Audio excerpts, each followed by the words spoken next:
Dito tayo sa totoo. Mga kapatid, welcome na ngayong Thursday edition ng ating H2H Heart to Heart 12-12. Opo, madiin na madiin. Alas 12 na nga, alas 12:12. Yan na po ang ating tamang oras. Mga kapatid, kumusta po ba sa inyong mga kinaroroonan? Sana po nasa ligtas kayong kalagayan, ha? O, sana po kung ligtas man kayo sa inyong mga lugar, walang mga baha, walang mga, anong tawag mo rito, walang mga sakuna. Ayan, sana naman kahit papaano ay nag-iisip-isip kayo kung papaano nga ba makakatulong din sa ating mga kapatid na nangangailangan. Okay? Ayan, kanina pa kami announce kung papaano ang paraan. Pero syempre, alam po namin na meron din namang mga pwede na makatulong dyan sa inyong mga lugar, sa mga malapit. Baka pwede na kayong alam nyo na yung iba dyan, ang daming mga damit. Ganyan. Oo, kung meron sa mga lugar ninyo, dalhin nyo na nga po doon. O, yung maayos lang naman, pagka yung mga medyo babasahanin na, wag na. O, yung mga masusuot pa. Okay? O, para naman yung mga kapatid natin na nabasa ang kanila mga gamit, kahit pa paano mapakinabangan nila dyan ho sa mga malalapit din sa inyong mga lugar.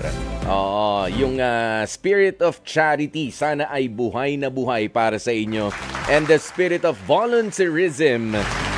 Kaya naman sana marami rin ang mga nagvo-volunteer na mag-share na ng ating live stream as in now na.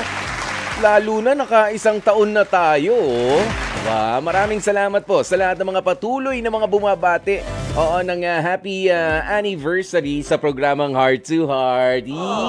Pinapakilig nyo kami. Papakain tuloy bukas yung executive producer namin. Ayan hindi niya naririnig. Pareho na bingi.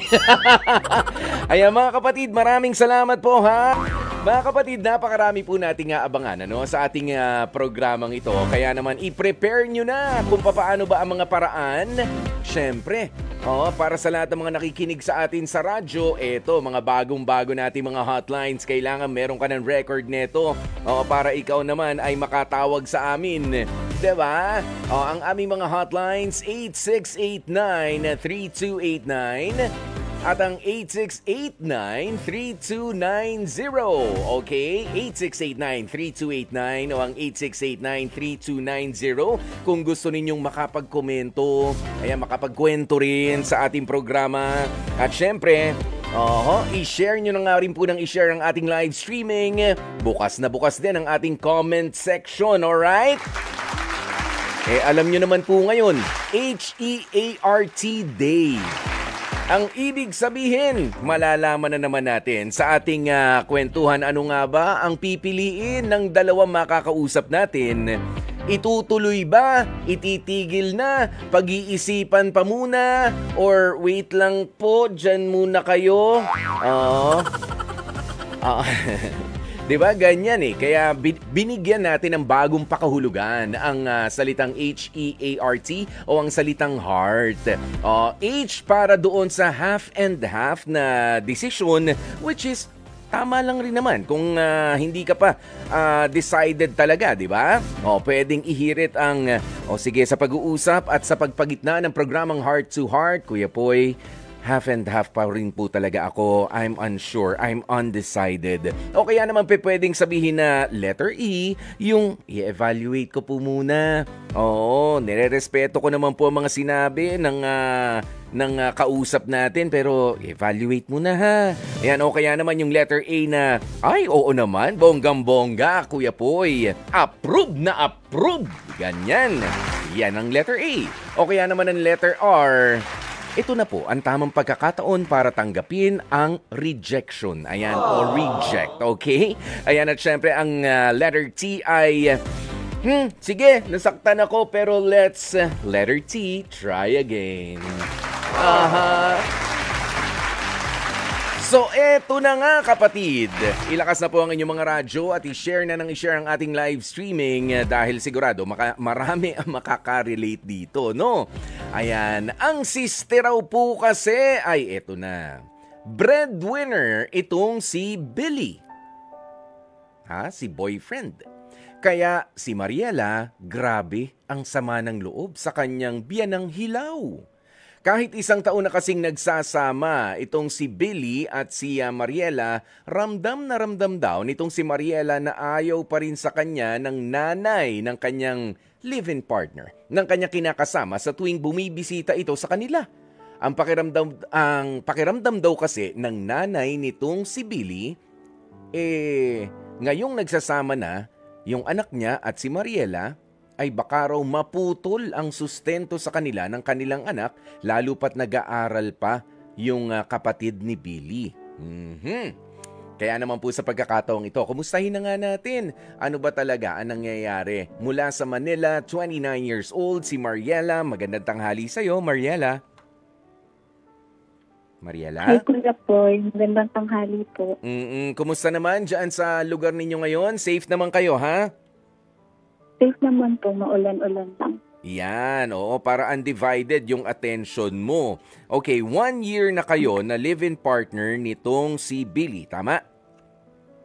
Po.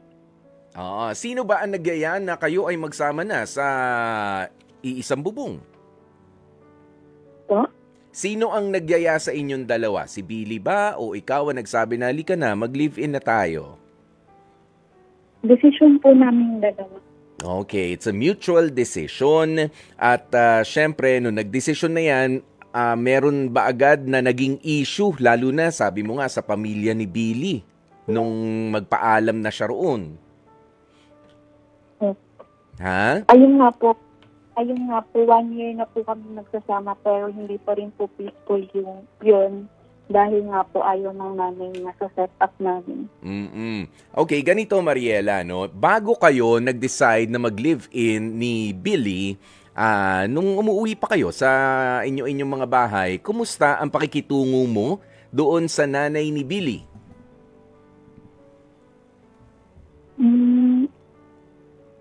Hindi, nung namit ko lang po yung nanay niya, nung nagsama na po kami sa isang bahay.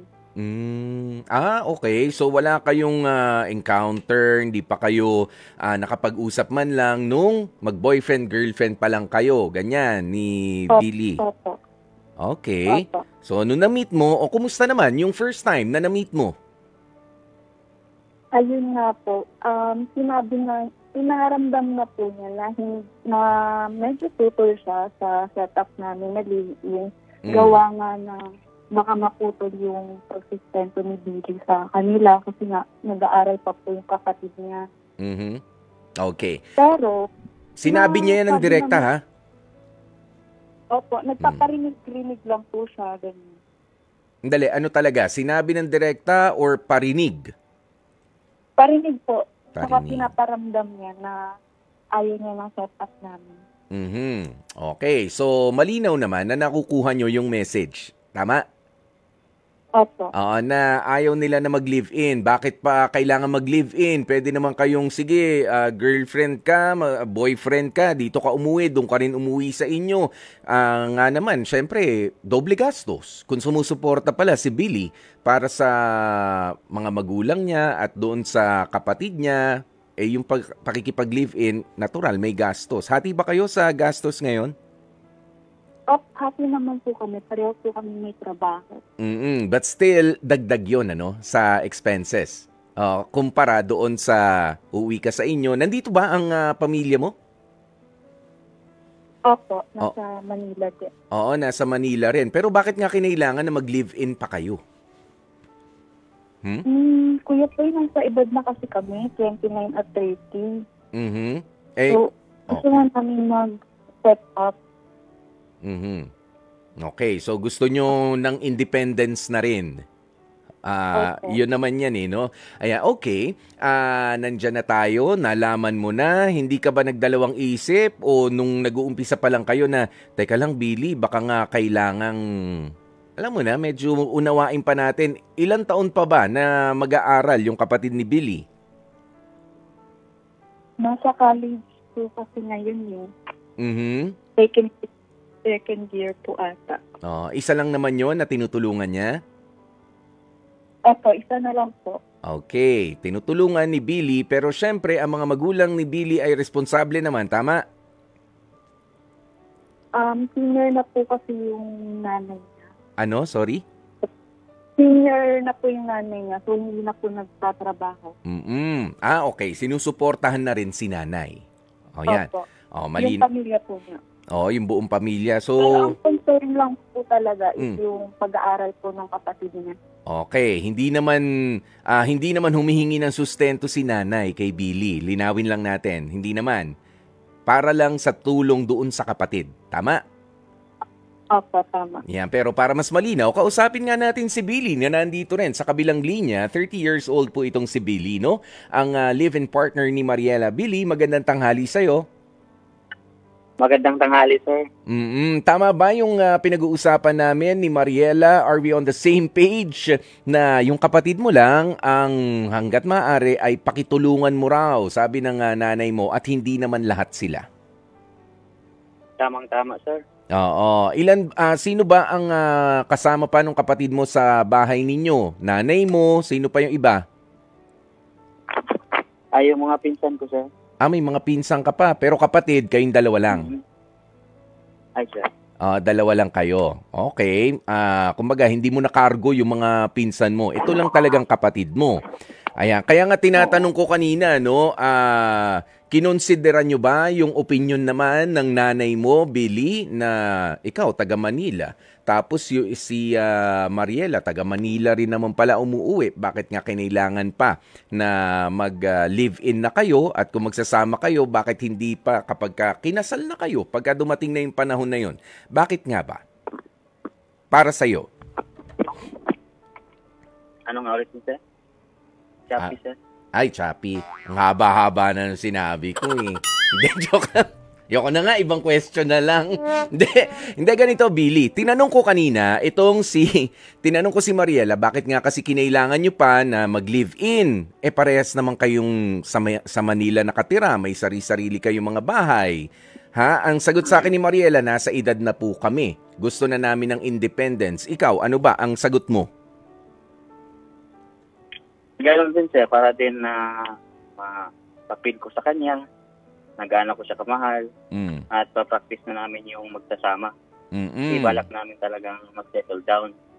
Practice, ha? Yes, Practice. Sabi ko lang noong nakaraan, test ang live-in, wag gawing testing, ano? Testing muna. Pagka hindi umepekto, bitaw na. Testing ulit sa iba. Ayan, pero practice. Sige, yan ang desisyon mo. Practice na maging independent. Pero sabi ko nga rito, meron ka pa nga kasing pinapakiusap ng senior mo na pala na nanay na alalayan mo yung kapatid mo. Tama? Yun. Hindi mo ba naisip yun nung panahon na yun na, sige, ilang taon pa. Sabagay, di na natin maibabalik yan. So ngayon, eto na ang problema. Si Mariela ay nakakaramdam na para bang malamig ang pakikitungo sa kanya ng nanay mo. Ano naman ang ginagawa mo para dito? Totoo lang, sir, naiipit ako kasi pareha ko silang mahal. Yung namang nanay ko, hindi ko rin kayang saktan o offend. Of course. Pinipilit ko ang sarili ko na hindi ko sila masaktan dalawa kasi pareha ko silang mahal. Kung sakasakali ba na mapagbigyan mo si nanay na, sige nay, dyan ako uuwi sa atin. Pero dyan din uuwi si Mariela para makatipid-tipid, para hindi na kayo nagre-rent. Nagre-rent ba kayo ni Mariela ngayon? Oo.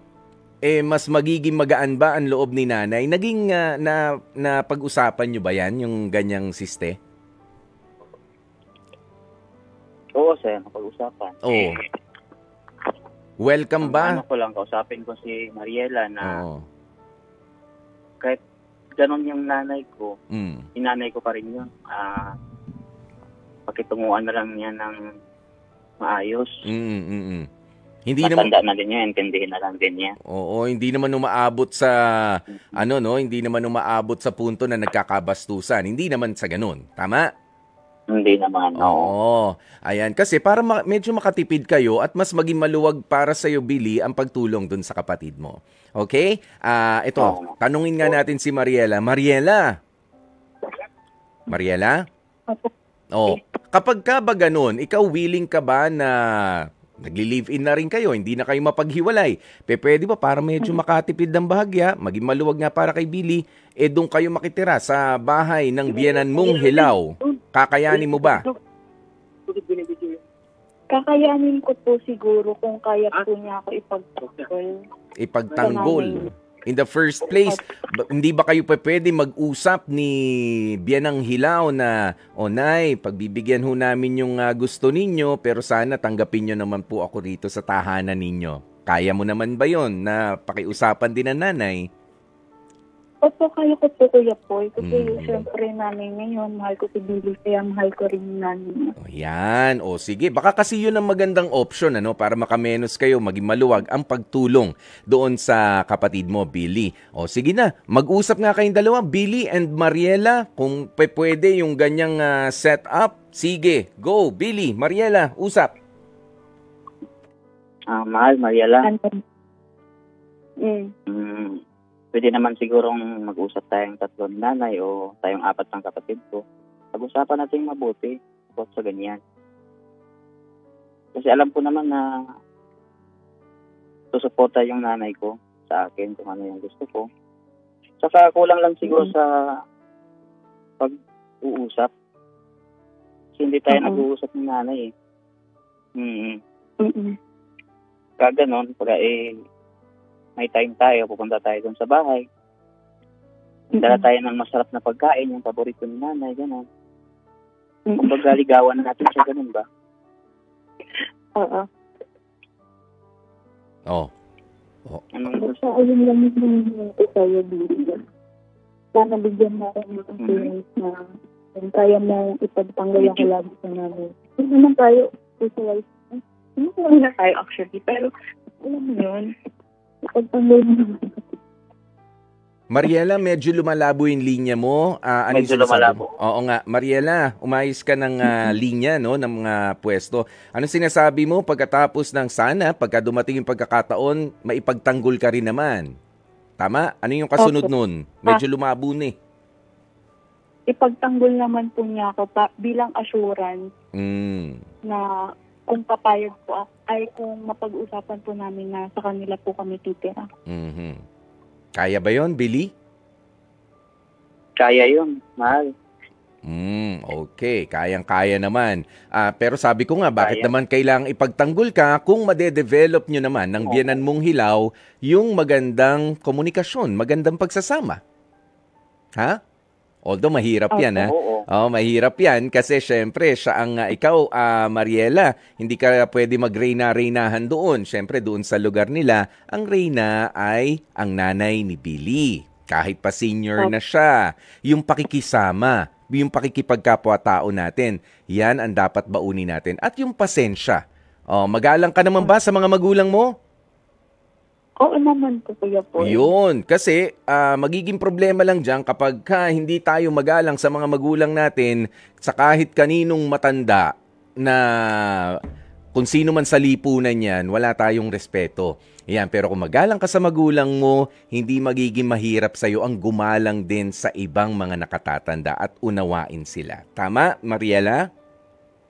Tama po, Kuya Paul. Ayan, wag ka masyado mag-focus doon sa enkwentro nyo na, pagsasabihan ako niya. From time to time, yes. Pero you just take it na parang magulang mo na lamang din yan. Pero syempre, Billy, bantayan mo rin yung mga statement ni nanay. Si nanay ba nagbibitaw ng mga masasakit na salita? Wag naman darating sa ganoon. Okay? No, sir. Oo. Sabi mo, ituring nyo naman na si Mariela na anak nyo na rin. Na pinapaalalahanan pero hindi naman yung parang pinalalayas. Na parang sasabihin pa, sampid lang yan dito. May mga ganong nanay di ba? Huwag darating sa ganong punto. Bantayan mo rin. Yun yung hinihiling sa'yo ni Mariela, Billy. Okay? Kaya ano ba ang heart decision ninyong dalawa, Mariela at Billy, H-E-A-R or T? 8 po, Kuya Paul. A. Ano? 8? Number 8? Okay. A as in approve na approve. Approve.